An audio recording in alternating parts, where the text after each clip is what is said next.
একটা সম্পর্কের ইতি মানেই কি জীবনের ইতি? তাহসান আর মিথিলা একটা সময় বাংলাদেশের অন্যতম আদর্শ দম্পতি, কিন্তু জীবন শুধু ছবি নয়, ক্যামেরার বাইরেও অনেক কঠিন। 2017 সালে বিচ্ছেদ, কিন্তু সেই বিচ্ছেদ বীজ বোনা হয়েছিল আরও 2 বছর আগে। 2015তেই 1 বছরের শিশুকে কোলে নিয়ে এক তরুণী মা ভেঙে পড়েননি, বরং নিজেকে গড়েছেন নতুন করে। মিথিলা বলেন, মেয়েদের নিজের জায়গা দরকার, শ্বশুর বাড়ি কিংবা বাবার বাড়ি নয়, নিজের একটা জায়গা, নিজের মতো করে বাঁচার অধিকার।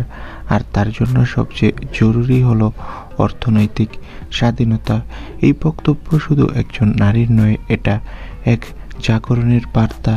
সব নারীর জন্য ভেঙে পড়া নয়, দাঁড়িয়ে যাওয়াটাই আসল সাহস।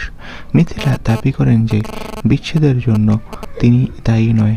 বলেন যে আমি অপেক্ষা করেছিলাম, কিন্তু সে ফিরেনি। তো বন্ধুরা, মিথিলার এই মন্তব্যে তোমাদের মতামত কি?